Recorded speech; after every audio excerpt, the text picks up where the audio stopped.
এক সুন্দরী cabin crew তার বয়ফ্রেন্ডের সাথে মিলে বিমান থেকে 120 কোটি টাকার হিরে চুরি করার প্ল্যান করে। তবে তারা সেই হিরে চুরি করার আগেই একদল হাইজ্যাকার বিমান হাইজ্যাক করে নেয়। এবার কি হবে? তারা কি পারবে ওই হিরে চুরি করতে? শেষ পর্যন্ত এই কোটি টাকার হিরে কার হাতে যাবে সেটাই দেখবো আজকের গল্পে, যার শেষে রয়েছে মাথা ঘুরিয়ে দেওয়ার মতো কিছু টুইস্ট। চলুন তাহলে আর দেরি না করে মূল গল্পে যাওয়া যাক। মুভির নাম চোর নিকালকে ভাগা। গল্পের শুরু হয় কুল্লু এয়ারপোর্ট রাত 2টাতে। তারপরে আমরা অঙ্কিত শেঠি নামের ঘায়াল এক লোককে দেখি, যাকে একজন লোক বলছিল 150 জন ছিল ওই প্লেনে। তাহলে শুধু তোকে একাই কেন মারলো? এর পেছনের কারণটা কি বলতো? অঙ্কিত তখন বলে, যদি আমি এটা জানতাম তাহলে কি আর মার খেতাম? লোকটা তখন অঙ্কিতকে বলতে থাকে, শোন, তুই কিন্তু এখন আবারও মার খেতে পারিস, তাই সত্যি সত্যি বলে দে কি জানিস তুই, না হলে কিন্তু তোর খবর করে ছাড়বো। অঙ্কিত তখন বলে, স্যার, আমি কেন কিছু আপনার থেকে লুকিয়ে রাখবো বলুন তো? আমার অবস্থা দেখছেন, কি হয়েছে? তারা আমার অবস্থা এত খারাপ করেছে, তাহলে তাদের সাথে আমার কি লেনাদেনা থাকতে পারে? তারা কারা সেটা জেনে আমি কি করব? এরপরই দৃশ্য পরিবর্তন হয় আর আমরা 8 ঘন্টা আগের কাহিনী দেখতে পাই, যেখানে একজন লোক নামাজ শেষে বেরিয়ে যায় এয়ারপোর্টের দিকে। তারপরে আমরা প্লেনের দৃশ্য দেখি, সেখানে নেহা নামের একটা মেয়ে ছিল, আর এই নেহাই হলো আমাদের আজকের গল্পের নায়িকা। তো সে একজন কেবিন ক্রু, তার সাথে তখন আরো একজন কেবিন ক্রু ছিল, সে নেহার বেশ ভালো ফ্রেন্ড। তো তারা দুজন মিলেই সব প্যাসেঞ্জারকে প্লেনে ওয়েলকাম জানাচ্ছিল। তখনই নেহা একটা বাচ্চাকে দেখতে পায়। বাচ্চাটাকে দেখেই সে অনেকটা ইমোশনাল হয়ে যাচ্ছিল। তখনই তার ফ্রেন্ড তাকে বলে, 6 মাস পর তো তোর কাছেও একটা বেবি থাকবে, তুই কি এক্সাইটেড? কিন্তু তোর মন খারাপ কেন? কি হয়েছে বলতো? অঙ্কিতের সাথে কি ঝগড়া হয়েছে? নেহা তখন আর কিছুই বলে না। এরপরে আমরা 8 মাস আগের দৃশ্য দেখতে পাই, যেখানে অঙ্কিত দিল্লি আসার ফ্লাইটে ছিল আর নেহা তখন তাকে খাবার দিতে আসে, কিন্তু সেটা নন ভেজ খাবার ছিল। এটা দেখে অঙ্কিত বলে, আমি তো ভেজ খাই, নন ভেজ না। নেহা তখন বলে, সরি স্যার, ভেজ তো নেই। এটা শুনে অঙ্কিত বলে, ঠিক আছে, তাহলে আপনি আমাকে পানি দিয়ে দিন, সেটাই খেয়ে নিব। তো দেখা যায় নেহা কিছুক্ষণ পরই নিজের খাবারটা তাকে দিয়ে দেয় আর বলে, আপনি এই ভেজ পাস্তা খেয়ে নিন। এটা দেখে অঙ্কিত তাকে বলতে থাকে, তাহলে আপনি ভুল করে আগের বার ননভেজ দিয়েছিলেন? নেহা তখন বলে, না স্যার, এটা তো আমার খাবার। এটা শুনে অঙ্কিত একটু অবাক হয় আর তাকে জিজ্ঞেস করে, তাহলে আপনি কি খাবেন? নেহা বলতে থাকে, সমস্যা নেই স্যার, আমি ম্যানেজ করে নিব। তো এবার অঙ্কিত যাওয়ার সময় নেহাকে থ্যাঙ্কস বলে এবং তাকে জিজ্ঞেস করে সে কি তার সাথে ডিনারে যাবে, কিন্তু নেহা বলে, না স্যার, সরি, আমার অন্য পরিকল্পনা আছে, তাই আমি আসতে পারবো না। অঙ্কিত বলে, ঠিক আছে, আজ তাহলে আসি। তো তারপরই দেখা যায় নেহা আর তার ফ্রেন্ড একটা পাবে গিয়ে এনজয় করছিল। তখনই নেহার ফ্রেন্ড বলে, আরে এটা তো সেই পিওর ভেজের লোক, তাই না? অর্থাৎ সেখানেও তারা অঙ্কিতকে দেখতে পায়। তো নেহা তো তাকে দেখেই অন্যদিকে চলে যায়। পরে অঙ্কিত এসে বলে, আরে নেহা ম্যাডাম, আমাদেরকে তো পুরো দুনিয়া মেলানোর চেষ্টা করছে দেখছি, দেখুন কিভাবে দেখা হয়ে গেল। এটা শুনে নেহা বলে, চুপ করুন, আপনি আমাকে স্টক করছিলেন আর এটা একরকম ক্রাইম, সেটা কি আপনি জানেন? অঙ্কিত তখন বলে, তাহলে আপনি আমাকে ওইভাবে দেখছিলেন কেন? নেহা বলে, আমি আপনাকে দেখছিলাম? মোটেই না, আপনার চোখের আইসাইট খারাপ, তাই এসব বলছেন। অঙ্কিত তখন বলে, হ্যাঁ, আর তোমার চোখ তো বেশি সুন্দর, তাই না দেখে আর পারা যায় না। তো এখানে সে নেহার সাথে বেশ ভালোই ফ্লার্ট করতে থাকে। যাক, তো এরপরই নেহারা ওখান থেকে চলে যায়। তখন অঙ্কিত রাস্তায় দেখে নেহার গাড়ি খারাপ হয়ে গেছে, তাই সে তাদেরকে লিফট দেয়। তো তারপরই সে নেহাকে সোশ্যাল মিডিয়ায় ফলো করতে শুরু করে। এভাবেই ধীরে ধীরে তারা একে অপরের সাথে কথা বলতেও শুরু করে দেয়। তো এরপরে একদিন দেখা যায় নেহা আর অঙ্কিত ডিনারে আসে। নেহার একটা ফেভারিট শ্যাম্পেন অর্ডার করে অঙ্কিত। এটা দেখে নেহা জিজ্ঞেস করে, কি ব্যাপার, তুমি কিভাবে জানো যে এটা আমার পছন্দের শ্যাম্পেন? অঙ্কিত তখন বলে, তোমার সোশ্যাল মিডিয়া থেকে জেনেছি। এটা শুনে নেহা একটু অবাক হয় আর বলতে থাকে, হ্যাঁ ঠিক আছে, কিন্তু তোমার সোশ্যাল মিডিয়া থেকে তো কিছুই জানা যায় না। সেটা কেন? অঙ্কিত বলে, কারণ আমার লাইফে জানানোর মতো তেমন কিছুই নেই। যাক, তো এরপরই অঙ্কিত আর নেহা একসাথে ডান্স করে। তখন অঙ্কিতকে নেহা বলে, আমি আর বাবা একসময় একসাথে অনেক ডান্স করতাম, খুব মজা হতো। তখন অঙ্কিত বলে, আমি তো আগে কখনোই ডান্স করিনি, কারণ আমার তো কেউ ছিলই না। তো এভাবেই তারা একে অপরকে পছন্দ করে ফেলে আর অনেক ক্লোজ একটা রিলেশনশিপও শেয়ার করতে শুরু করে। তো বর্তমানে নেহা ফ্লাইটে যাত্রীদের অ্যাটেন্ড করতে গিয়ে দেখে সেখানে অঙ্কিত রয়েছে আর দৃশ্য আবারও চলে যায় ফ্ল্যাশব্যাকে, যেখানে নেহা অঙ্কিতকে ডেকে বলে, অঙ্কিত, আমি তো প্রেগনেন্ট। অঙ্কিত প্রথমে এটা শুনে বেশ শকড হলেও পরে সে বলে, নেহা, আমরা এই বেবিটাকে রাখবো, দেখো বাচ্চা আজ না হয় কাল তো হবেই, তাই না? আর এটা আমাদের বেবি, তাই আমরা তাকে পৃথিবীতে আনবো। তুমি কোনো চিন্তা করো না। নেহা তো আঙ্কিতের এসব কথা শুনে খুবই অবাক হয়ে যায় আর বলতে থাকে, কি বলছো কি? তুমি ভেবে বলছো তো? আঙ্কিত বলে, হ্যাঁ নেহা, তুমি কি আমাকে বিয়ে করবে? প্লিজ বিশ্বাস করো, আমি সব কিছু ম্যানেজ করে নিব। নেহা তো আঙ্কিতের এত সুন্দর কথায় সাথে সাথে রাজি হয়ে যায়। তারপরে তারা চলে আসে একটা রেস্টুরেন্টে। সেখানে আঙ্কিত বলে, তোমার মায়ের নাম্বারটা দাও তো। নেহা তখন জিজ্ঞেস করে, কেন বলো তো? আঙ্কিত বলে, উনি তো নানি হতে চলেছেন, তো এই সুখবরটা তাকে জানাবো না? এটা শুনে নেহা বলতে থাকে, আসলে দেখো, তোমাকে একটা কথা জানানো হয়নি। আমি আসলে আমার মাকে তোমার সম্পর্কে এখনো বলিনি, তবে সুধাংশু নামে আমার একটা কাজিন আছে, তাকে বলতে পারি। তখনই আঙ্কিতের কাছে কল আসে। তাকে কেউ একজন কল করেছিল। সে কলে বলতে থাকে, আঙ্কিত শেঠি, পেছনে তাকিয়ে দেখ। আঙ্কিত তখন পেছনে তাকিয়ে দেখে যে দুইটা লোক তো ওখানে অপেক্ষা করছে আর তাকে বলছে তাদের সাথে এসে দেখা করতে। এসব দেখে তো আঙ্কিত একটু নার্ভাস হয়ে যায়। নেহাও এই ব্যাপারটা খেয়াল করে, তাই সে জিজ্ঞেস করে, কি হয়েছে আঙ্কিত, সব ঠিক আছে তো? আঙ্কিত বলে, হ্যাঁ হ্যাঁ, আমি একটু তাদের সাথে দেখা করে আসছি, হ্যাঁ তুমি এখানেই থাকো। এবার নেহা ভেতর থেকে খেয়াল করে যে ওই লোকগুলো আঙ্কিতের সাথে বেশ ধাক্কাধাক্কি করে কথা বলছিল, অর্থাৎ কোনো একটা কিছু ভালো হচ্ছিল না। তো এরপরই আঙ্কিত চলে আসলে নেহা তাকে জিজ্ঞেস করে যে এরা কারা আর তোমার সাথে কেন এত খারাপ আচরণ করছিল, তুমি তাদেরকে কেন কিছু বললে না? এসব বলতে বলতে সে বেশ এক্সাইটেড হয়ে যায়। তখনই আঙ্কিত বলে, শান্ত হয়ে বসো, তারা অন্য কেউ না, আমার কলিগ। নেহা এটা শুনে বলে, কি তাই বলে এমন ব্যবহার করবে? প্লিজ আমাকে সত্যিটা বলো, কোনো কলিগ তো খামোখা এমন ব্যবহার করতে যাবে না। আমি জানতে চাই কি হচ্ছে এখানে, প্লিজ আমাকে সবকিছু খুলে বলো। আঙ্কিত তখন বলে, আচ্ছা আচ্ছা আমি বলছি। আসলে আমি 2 বছর আগে আমার নিজের ডায়মন্ড ইন্স্যুরেন্স কোম্পানি শুরু করি। তো আমার এক কর্মচারী তাদের 20 কোটির ডায়মন্ড মিসপ্লেস করে দিয়েছিল, আর সে কারণেই এরা এখন আমার পেছনে পড়ে রয়েছে টাকার জন্য, যা আমার কাছে এই মুহূর্তে নেই। নেহা এসব শুনে বলে, আর সেই কথা তুমি আমাকে এখন বলছো? আঙ্কিত বলে, নেহা এটা আমার প্রবলেম, তুমি কেন এসবের মধ্যে পড়বে বলো? তাই বলিনি, আর খামোখা টেনশন করতে তুমি। নেহা বলে, আঙ্কিত আমরা একসাথে ফ্যামিলি শুরু করছি আর বলছো এসব কথা তুমি আমাকে বলবে না? এসব তো জানার অধিকার আমারও আছে, তাই না? আঙ্কিত তখন বলে, নেহা তারা তোমাদের ক্ষতি করবে না।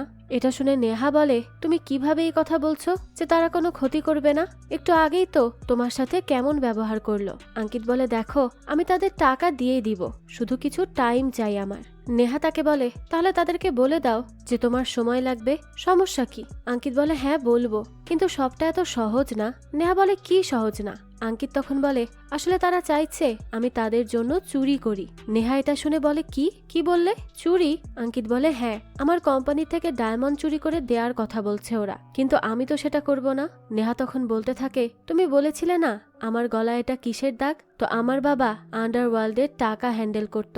আমাদের একবার হিসাবের মধ্যে ভুল হয়ে যায় আর তারা আমার চোখের সামনে আমার বাবাকে শুট করে দেয় এবং আমাকেও করে।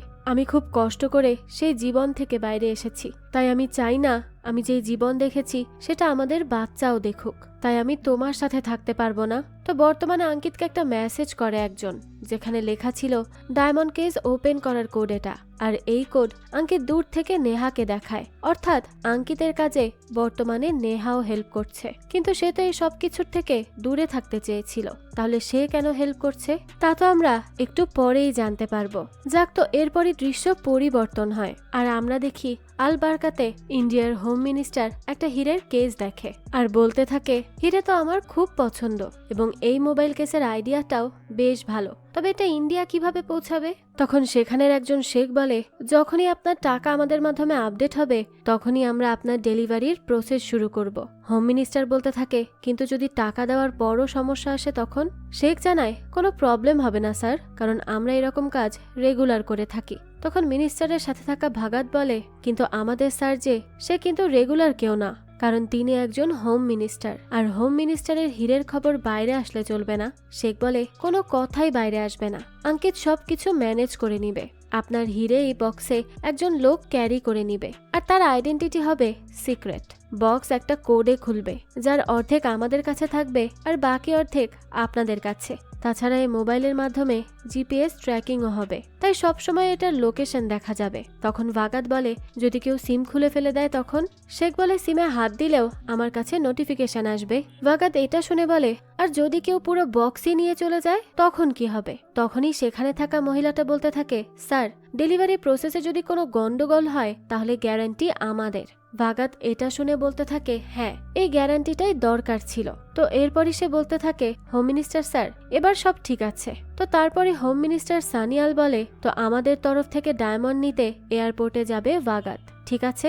সবাই এতে রাজি হয়ে যায়। তো এয়ারপোর্টে ভাগাতের সাথে আঙ্কিত দেখা করে আর তাকে পাবে এনে বলে, স্যার চলুন আমরা 50-50 ভাগ করে নেই, কি বলেন? ভাগাত বলে, দেখ আঙ্কিত, আমি এসব করতে চাই না। আমি সানিয়াল স্যারের আন্ডারে কাজ করছি, এতেই আমি খুশি আছি। তার উপরে ওঠার কোনো শখ নেই আমার। আঙ্কিত তখন বলে, কোনো সমস্যা হবে না স্যার, আর কারো লোকসানও হবে না, শুধু সেখানে আমাদের ফায়দা হবে। ভাগাত এটা শুনে বলে, তো সেটা কিভাবে? আঙ্কিত জানায়, আপনি শুধু ফ্লাইট টেক অফ করার সময় পাসওয়ার্ডের বাকি অর্ধেক কোড আমাকে দিবেন। ভাগাত এটা শুনে বলতে থাকে, শুধু কোড দিয়ে তুই কি করবি? তুই জানিস তো মোবাইলে হাত দিলেই তার নোটিফিকেশন তোর বসের কাছে যাবে।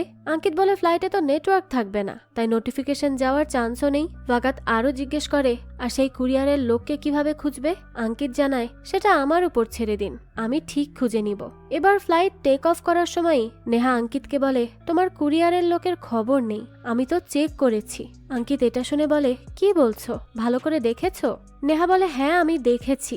আঙ্কিত তখন টেক অফ করার আগেই কল করে সে কুমারকে, আর সে জানায় কুরিয়ারও চলে গিয়েছে ফ্লাইটে। তো তারপরে ফ্লাইট টেক অফ হয় আর আঙ্কিত নেহাকে বলে, একটা সমস্যা হয়ে গেছে।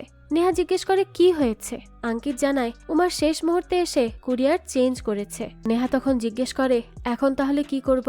আঙ্কিত বলে, দেখো সে যেই হোক না কেন সেই প্লেনের না কিছু খাবে আর না কিছু পান করবে, এমনকি পানিও না, তাই এরকম একজনকে খুঁজে বের করো প্লিজ। এবার নেহা ফ্লাইটের সবাইকে খাবার অফার করে। তখনই সে একজনকে পায় যে কিনা পানি পর্যন্ত খেতে চায় না।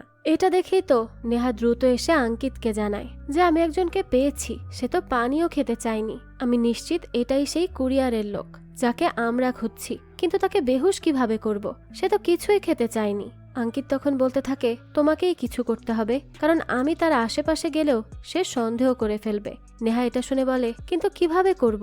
সে তো কিছুই খেতে চাচ্ছে না। আঙ্কিত তখন বলতে থাকে, তুমি শুধু তাকে 2 মিনিটের জন্য বাথরুমে পাঠাও, আমি সেই সুযোগে তার ব্যাগ খুঁজে দেখব। নেহা তারপর সেই লোকটার কাছে গিয়ে ইচ্ছে করেই খাবার ফেলে দেয় আর বলে, সরি স্যার, আপনি একটু ওয়াশরুমে গিয়ে ক্লিন করে আসুন, আমি বুঝতে পারিনি। তো এবার লোকটা বাথরুমে যাওয়ার সময়ই দেখে সেখানে টেরোরিস্ট অ্যাটাক হয়েছে। তখনই দেখা যায় 2 জন মাস্ক পরা লোক এসে বলে, এই সবাই বসে পড়ো, এই ফ্লাইট হাইজ্যাক হয়েছে। পাইলট তো এটা জানতে পেরে কন্ট্রোল রুমে জানিয়ে দেয় আর সেখানকার একজন অফিসার ইন্ডিয়াতে যোগাযোগ করার কথা বলে। এদিকে নেহার উপর বন্দুক ধরে হাইজ্যাকার চিৎকার করে বলতে থাকে, এখানকার ফ্লাইট মার্শালকে? আমরা জানি এখানে একজন সিকিউরিটি অফিসার অনবোর্ড আছে, তাই বলছি বলকে, না হলে কিন্তু একে মেরে দিব। তো এখানে বলে দেই, প্রত্যেকটা প্লেনেই একজন করে ফ্লাইট মার্শাল থাকে, যার উপর পুরো প্লেনের সিকিউরিটির দায়িত্ব থাকে। তো তারপরই দেখা যায় সেখানে একজন হাত তোলে আর জাহের নামের এক হাইজ্যাকার তার থেকে বন্দুক কেড়ে তার হাত বেঁধে সেখান থেকে নিয়ে যায় আর বাকিদেরকেও মাথা নত করে বসতে বলে। সেই সময় দেখা যায় একজন প্যাসেঞ্জার এই সবকিছু রেকর্ড করছিল মোবাইলে। এটা দেখেই তো হাইজ্যাকাররা এবার সবার মোবাইল জব্দ করে আর এরপরই হাইজ্যাকার নেহাকে ধরে আনে ককপিটের সামনে আর বলে, এখনই দরজা খুলতে। পাইলট তখন বলে, দরজা খোলা অ্যালাউড না। হাইজ্যাকার বলতে থাকে, আপনি আপনার সরকারকে বলুন আদিল মীরকে ছেড়ে দিতে। তো এই আদিল মীরটাকে তা তো আমরা পরবর্তীতে জানতে পারবো, আর তারা কেন তাকে ছেড়ে দিতে বলছে সেটাও আমরা ধীরে ধীরেই জানবো। এরপর তারা বলে, যা বলেছি তাই করুন, না হলে কিন্তু আমরা এখানকার এক একজনকে মারতে শুরু করে দিব, আর প্রথমে মারবো এই মেয়েকে। আর এই প্লেন দিল্লি না, কুল্লু যাবে। অন্যদিকে এনএসএ কল করে রয়ের চিফকে। রয়ের চিফ বলে, তারা কি পাগল? কুল্লু তো কমার্শিয়াল এয়ারলাইন্স ল্যান্ডিং করার মতো নয়, কারণ সেটা ছোট রানওয়ে। তখনই রয়ের ডেপুটি বলে, না স্যার, এখন আপডেট হচ্ছে কুল্লুতে বড় এয়ারক্রাফট ল্যান্ডিং করার মতো রানওয়ে রেডি আছে। এটা শুনে রয়ের চিফ বলতে থাকে, কিন্তু তাও কুল্লু কেন নিয়ে যাচ্ছে? ডেপুটি র জানায়, কারণ তারা যাকে চাইছে অর্থাৎ কাশ্মীর সেপারেটিস্ট আদিল মীর, সে মানালি জেলে আছে, তাই হাইজ্যাকার একটা হেলিকপ্টারও ডিমান্ড করছে। এনএসএ বলে, শেখ তুমি আদিল মীরকে কুল্লুতে নিয়ে যাও। ডেপুটি র শেখ বলে, স্যার আমরা কি তাকে রিলিজ করছি? এনএসএ বলে, না, তুমি সেখানে আগে যাও, তারপর আমাদের কিছু পরিকল্পনা আছে। এদিকে সানিয়াল কল করে ওয়াগাতকে আর তাকে বলে তুই এখনই কুল্লু যা। ওয়াগাত বলে কিন্তু কেন স্যার? সানিয়াল বলে কারণ যেই ফ্লাইটে ডায়মন্ড আসছিল সেই ফ্লাইটই হাইজ্যাক হয়ে গেছে আর সেটাকে নেওয়া হচ্ছে কুল্লুতে। ওয়াগাত এটা শুনে বলে কিন্তু আমি সেখানে গিয়ে কি করব? ওই আঙ্কিত আছে না, সে হাইজ্যাক শেষ হলেই নিয়ে আসবে হিরে। সানিয়াল তখন বলতে থাকে এই ডায়মন্ডের কথা যদি বাইরে আসে তাহলে কি হবে জানো তো, তাই চুপচাপ সেখানে যাও। আর তুমি যাচ্ছ সরকারের পক্ষ থেকে প্যাসেঞ্জারের খেয়াল রাখতে, বুঝতে পারলে? সবাই এটাই জানবে। অন্যদিকে প্লেনে হাইজ্যাকার সবাইকে বলে চুপ হয়ে বসে থাকতে। নেহা বলে স্যার আমি একবার সব প্যাসেঞ্জারকে পানি খাইয়ে দেই। হাইজ্যাকার তখন বলে না, যা খাওয়ার সব কুল্লুতে গিয়ে খাওয়া হবে, এখানে না, এখানে কেউ কিচ্ছু খাবে না। তখনই সেখানে একটা বাচ্চা কান্না শুরু করে দেয় আর তার কান্না শুনে নেহার মনে পড়ে তার বাচ্চার কথা। আর তখনই আমরা একটা ফ্ল্যাশব্যাক দেখতে পাই। নেহা ডাক্তারের কাছে এসেছে আর সে 8 সপ্তাহের প্রেগনেন্ট। আঙ্কিত তখন বলে তুমি আমাকে আগে কেন বললে না? নেহা বলতে থাকে আমি ভেবেছিলাম তুমি কিভাবে না কিভাবে রিয়্যাক্ট করবে, তাই বলিনি। এটা শুনে আঙ্কিত বলে আমি রেডি নেহা, আর আমি তোমাকে কথা দিচ্ছি দুনিয়ার সবচেয়ে বেস্ট বাবা হব আমি। এসব শুনে তো নেহা বেশ খুশি হয়ে যায়। এরপরে নেহা আর আঙ্কিত বাচ্চার জন্য শপিং করতে আসে। আঙ্কিত বলে আমার মা বলেন বাচ্চা হওয়ার আগে শপিং করলে অশুভ কিছু হয়। নেহা এটা শুনে বলে আমি বিশ্বাস করি মন থেকে কিছু করলে সেখানে কোনো অশুভ কিছু হয় না। তখনই আঙ্কিত খেয়াল করে বাইরে সেই দুটো লোক দাঁড়িয়ে আছে। আঙ্কিত তখন কলে বলে আরে আপনাদের তো বলেছি যে আমার একটু সময় লাগবে, এইভাবে আমার পিছু করা বন্ধ করুন প্লিজ। লোকটা তখন বলে কেন? তাহলে তুই তো নেহাকে দিয়ে দে। আঙ্কিত তো এটা শুনেই রেগে যায় আর বলতে থাকে আমার সাথে সমস্যা, তাই আমার সাথেই কথা বলবি। নেহাকে কেন এর মধ্যে টানছিস? আর এখন তো আমি তোদের টাকাই দিব না, যা ইচ্ছা তাই করে নে, যা। তো তারপরে আঙ্কিত নেহাকে নিয়ে সেখান থেকে গাড়িতে উঠতে যায়, কিন্তু তখনই লোক দুটো এসে আঙ্কিতকে মারতে থাকে। নেহা এসে তখন তাদের রিকোয়েস্ট করে আর বলে প্লিজ তাকে মারবেন না, ছেড়ে দিন। আর ওই সময় নেহাকে একটা লোক তার পেটে লাথি মেরে দেয় আর সেখানেই নেহার বাচ্চাটা নষ্ট হয়ে যায়। হসপিটালে যখন নেহার হুঁশ ফিরে আসে তখন সে অনেক বেশি কষ্ট পায়। আর এরপরই যেই সেই লোক কল করে ডায়মন্ড চুরি করার কথা বলে তখন নেহা রেগে মেগে বলে দেয় আপনি টাকা পেয়ে যাবেন, অর্থাৎ সে চুরি করতে রাজি হয়ে যায়। আঙ্কিত তখন বলে নেহা প্লিজ এরকম করো না, আমরা কেন ডায়মন্ড চুরি করব? আমার জন্য তুমি অনেক সাফার করেছ, এর বেশি সাফার করো সেটা আমি চাই না, আর আমার দোষ তো আমি সব সামলে নিব।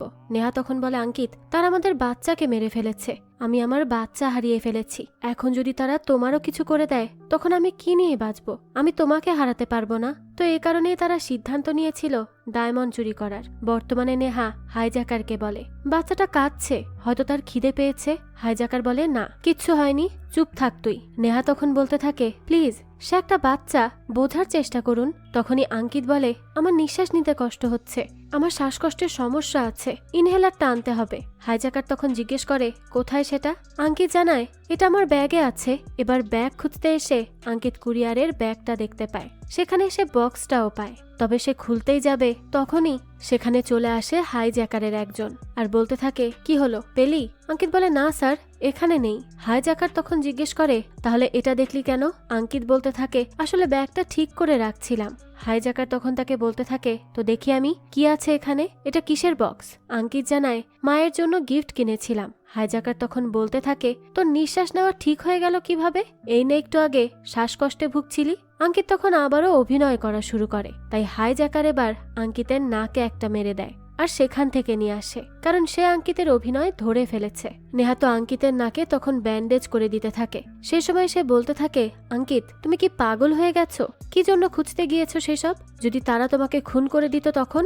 আঙ্কিত বলে নেহা এটা আমার লাস্ট চান্স, যদি আজ করতে না পারি তাহলে কখনোই করতে পারবো না। অন্যদিকে কুল্লু সেন্ট্রাল জেল দেখা যায়, সেখান থেকে আদিলকে নিয়ে যাওয়া হচ্ছিল। শেখ বলে তুমি তো টেরোরিস্টের বিরুদ্ধে কথা বলো, তাহলে তারা তোমাকে কেন মুক্ত করতে চাইছে? আদিল বলে সেটা তো আমি জানি না, হয়তো তারা প্রতিশোধ নেয়ার নতুন পথ খুঁজে পেয়েছে, আমাকে মুক্ত করে তারপর নিজেরা মেরে ফেলবে। এরপর সে জিজ্ঞেস করে নাকি তোমরা কোনো অর্ডার পেয়েছো আমাকে মেরে ফেলার, এজন্যই আমাকে নিয়ে যাচ্ছ? শেখ তখন তাকে আর কিছুই বলে না। অন্যদিকে ফ্লাইটে আঙ্কিত হাইজ্যাকারকে বলে দেখুন আমার অনেক রক্ত বয়ে গেছে, তাই আমি একটু ক্লিন করে আসি। হাইজ্যাকার বলে ঠিক আছে যা। তো তারপরই নেহাও তার সাথে যায় হেল্প করতে। এবার আঙ্কিত নেহাকে বলে তুমি প্লিজ যে করেই হোক বিজনেস ক্লাসে যাও, কারণ সেখানে আমি বক্সটা খুলে এসেছি। এখন শুধু ডায়মন্ড বের করবে তুমি। নেহা বলতে থাকে, আঙ্কিত এটা খুবই রিস্কি, আমি কিভাবে যাব? আঙ্কিত বলে, তুমি যে কোনো বাহানাতেই যেতে পারবে। নেহা তখন বলতে থাকে, দেখো আঙ্কিত, আমি পারবো না। আঙ্কিত বলে, চুরি করার কথা কি আমি বলেছিলাম? তুমি বলেছিলে, তাহলে এখন কেন যাবে না? নেহা বলে, তখন তো আমি ভাবিনি প্লেন এভাবে হাইজ্যাক হয়ে যাবে। এখন যদি তারা আমাকে এইসব করতে দেখে নেয় তখন না জানি আমার কি অবস্থা করবে। আঙ্কিত তো এটা শুনে রেগে যায় আর বলতে থাকে, আমি তোমাকে কোনো অপশন দিচ্ছি না, তোমাকে যেতেই হবে। তো তারপরই আবারও নেহাকে সে সরি বলে আর তাকে বোঝায় যে প্লিজ যাও, এটাই আমাদের লাস্ট চান্স। নেহা তারপরও বলে, আমি পারবো না আঙ্কিত। আঙ্কিত তখন বলতে থাকে, নেহা আমি মরে যাব, সত্যি বলছি। এই কথা বলেই সে তার সিটে গিয়ে বসে পড়ে। অন্যদিকে ওই পারভেজ শেখ আগে কথা বলে কয়েকজন অফিসারদের সাথে, তাদেরকে বলে তারা কিভাবে আদিল মিরকে দেওয়ার অভিনয়টা করবে। এরপরই পারভেজ শেখ কল করে একজন হাইজ্যাকারকে। তখন হাইজ্যাকার বলে, আমরা অনেক শুনেছি আপনার কথা, এখন আমাদের কথা আপনি শুনুন। আপনি যদি চান সব প্যাসেঞ্জার বেঁচে থাকুক আর সেফলি ল্যান্ড করুক, তাহলে আপনারা আদিল মিরকে আমাদের হাতে দিবেন। এই কথাগুলো যখন হাইজ্যাকার বলছিল তখনই আঙ্কিত শেঠি আবারও লুকিয়ে লুকিয়ে চলে আসে বিজনেস ক্লাসে। সেখানে ডায়মন্ডটা নেয়ার চেষ্টা করে। সে ব্যাগের মধ্যে নকল ডায়মন্ডের মোবাইল কেস রেখে আসল ডায়মন্ডের কেসটা উঠিয়ে নেয়। তবে সেখান থেকে ওঠার সময় হাইজ্যাকার তাকে ধরে ফেলে আর বলতে থাকে, কিরে তুই এই ব্যাগ নিয়ে কি করছিস? কি আছে তোর এই ব্যাগে বলতো? আঙ্কিত বলে, না আমার আসলে পেইন হচ্ছিল তো তাই মেডিসিন নিতে এসেছিলাম।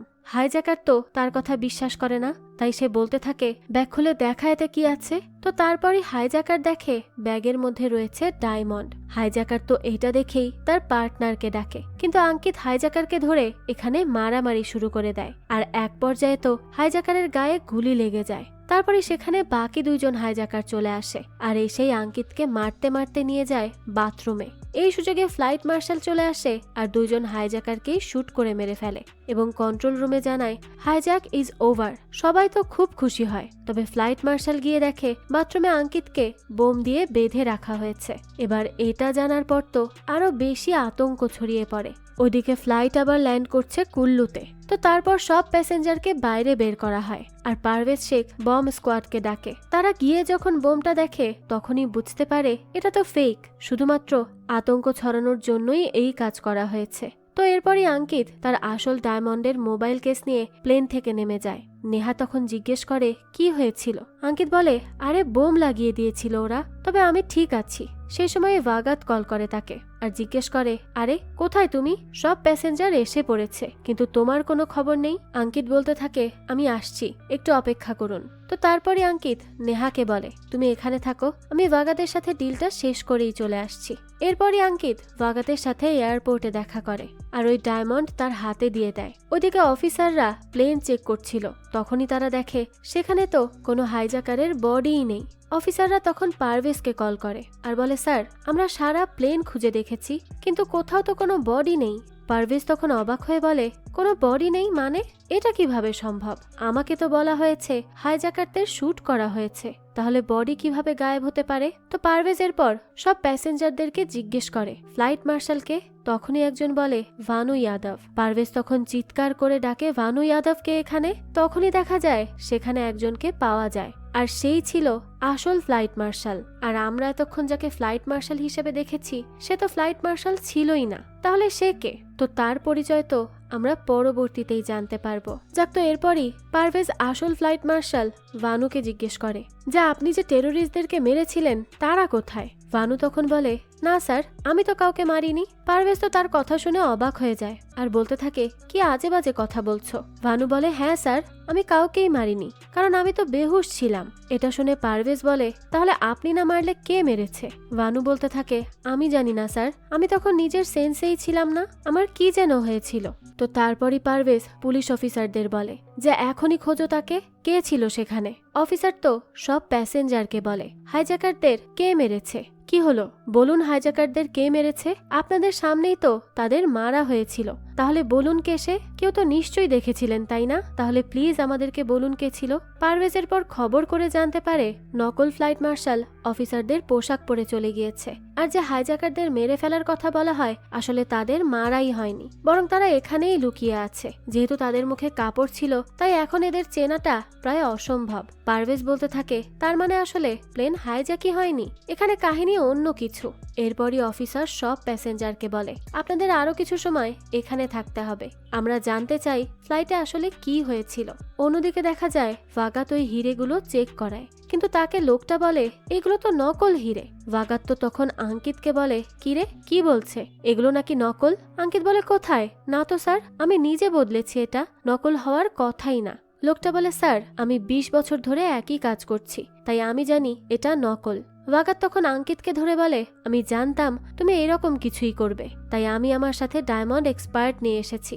এরপর সে বলতে থাকে, এই তুই আমাকে বোকা বানাতে পারবি, এটা ভাবলি কিভাবে? তাই এখনই বের কর আসল হিরে কোথায়। আঙ্কিত বলে, আরে স্যার কি বলছেন, এগুলোই তো আসল হিরে। ভাগাত বলে, দেখ মিথ্যা বলা বন্ধ কর আর সত্যিটা বল, না হলে আমি তোকে ছাড়বো না, তোর এমন হাল করব যে চিন্তাও করতে পারবি না। আঙ্কিত আবারও বলে, স্যার এটাই আসল হিরে। ভাগাত তো এবার খুব রেগে যায় আর বলে, পাগল তুই, দেখ ভালোই ভালোই বল আসল হিরে কোথায়। আঙ্কিত তখন বলে, আচ্ছা স্যার, আমি আপনাকে ঠকিয়ে কি পাবো বলুন তো? আর যদি আমি এই কাজ করেও থাকতাম তাহলে তো আমি এতক্ষণে পালিয়ে যেতাম, তাই না? আমি আবার ফেক হিরেগুলো নিয়ে কি এখানে আসতাম?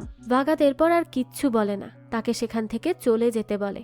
আঙ্কিত এখান থেকে বেরিয়ে ওয়াশরুমে চলে আসে আর ভাবে যে কিভাবে এগুলো ফেক হতে পারে, কারণ সে তো নিজে সেসব বদলেছে। সেই সময়ই সেখানে নেহা আসে আর আঙ্কিতকে জিজ্ঞেস করে, কি হয়েছে তোমার? কারণ আঙ্কিত অনেক বেশি চিন্তিত ছিল, এটা নেহা দেখেই বুঝতে পারে। তো আঙ্কিত নেহাকে জানায়, নেহা ওই ডায়মন্ডগুলো ফেক।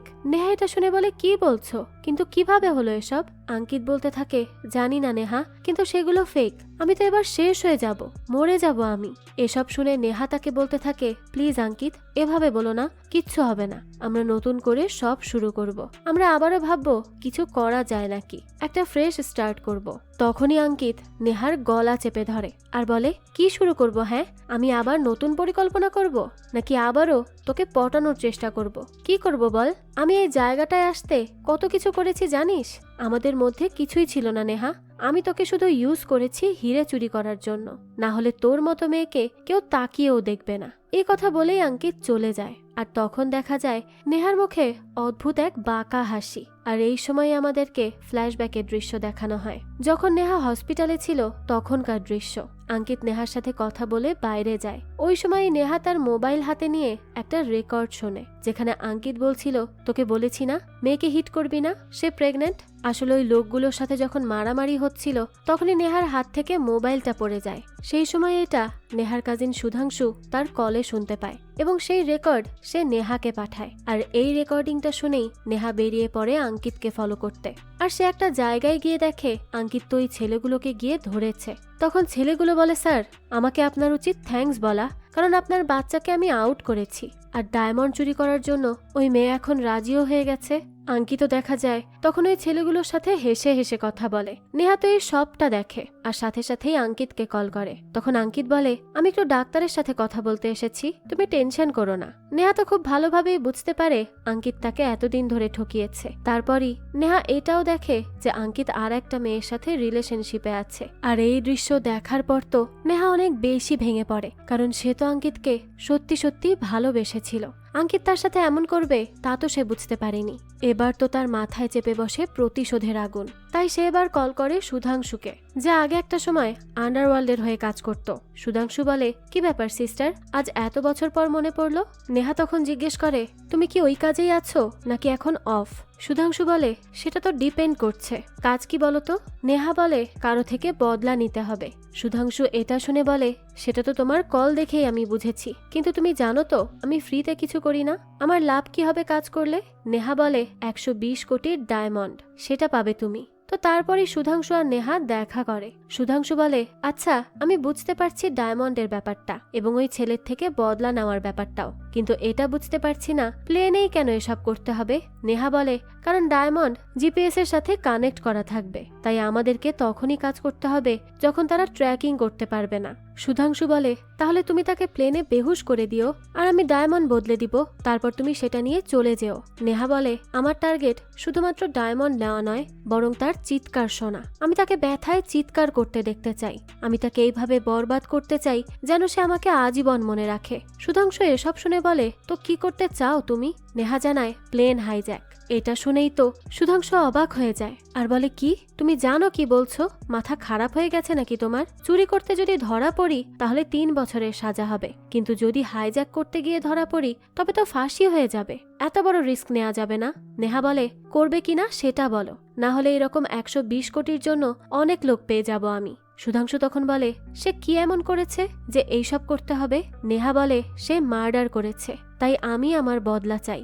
অর্থাৎ সে এখানে তার বাচ্চাটা মারা যাওয়ার কথা বলেছে, কারণ আঙ্কিতের জন্যই তো তাকে তার বাচ্চাটা হারাতে হলো। তো এবার নেহা কথা বলে সুধাংশুর আস্থাভাজন আরো কয়েকজন লোকের সাথে, আর এরাই মূলত নেহার প্ল্যান সাকসেসফুল করতে তাকে সহযোগিতা করেছিল। তো নেহা তাদেরকে ভিডিও কলে বলতে থাকে, দেখুন আমি সুধাংশুকে বিশ্বাস করি, আর সুধাংশু আপনাদের সবাইকে বিশ্বাস করে। তো আপনাদের টাকা কাজ হওয়ার 1 সপ্তাহ পরই পেয়ে যাবেন, তবে কাজের পর আর কোনো কল করবেন না, আর আপনাদের টিকিটগুলো আপনাদেরকে পাঠিয়ে দেওয়া হবে। তো সেখানে ছিল জিনু, গাফফার, মানমিত, আব্বাস এবং নিক্কি। তো এরপরই বর্তমানে দেখা যায় নিউজে বলা হচ্ছে যে হাইজ্যাক হওয়া যাত্রীদেরকে এখনো ছাড়া হয়নি, তাদেরকে কিছু নিয়ে জিজ্ঞাসাবাদ করার জন্য রাখা হয়েছে, কিন্তু কেন আর কিসের জন্য এই জিজ্ঞাসাবাদ তা এখনো জানা যায়নি। এবার পারভেজ গাফফারকে জিজ্ঞেস করে, তুমি গরম পানি চাইছিলে কেবিন ক্রুর কাছে, কিন্তু গরম পানি সিটে বসে কেন চাইলে না?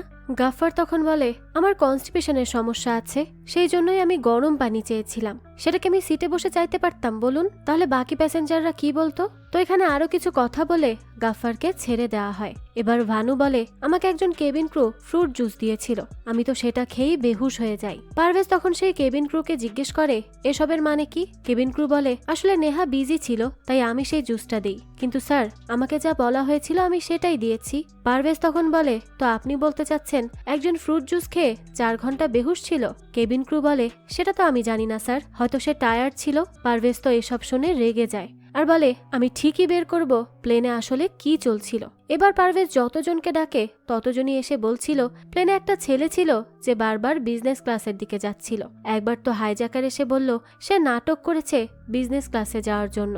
পারভেজ তাই আঙ্কিতকে ডাকে এবার আর বলে, তুই প্লেনে কি খুঁজে যাচ্ছিলি? আঙ্কিত বলে, কই না তো স্যার, কিছুই না। পারভেজ বলতে থাকে, দেখ তুই বারবার কেবিন ক্রুর সাথে কি নিয়ে কথা বলছিলি, সত্যি বল। পারভেজ বলে, স্যার ওটা তো আমি খাবার নিয়ে কথা বলছিলাম। তখন পারভেজ বলে, তুই তো টেক অফের টাইমে কল করে তোর মিলের প্রবলেম সলভ করছিলি, এটা আমি জানতে পেরেছি। এই কথার উত্তরে আঙ্কিত বলে, না স্যার আমি তো বিজনেস ইমার্জেন্সিতে কল করেছি, কিন্তু স্যার আপনি আবার এটা ভাবছেন না তো যে আমি হাইজ্যাকারদের সাথে মিলে আছি? পারভেজ বলে, মিলে থাকতেই পারিস, বলা তো যায় না, তোকেই তারা মারছিল আর তুই তাও সেখানে যাচ্ছিলি, তার উপর নকল বোমও তারা তোর গায়ে লাগায়।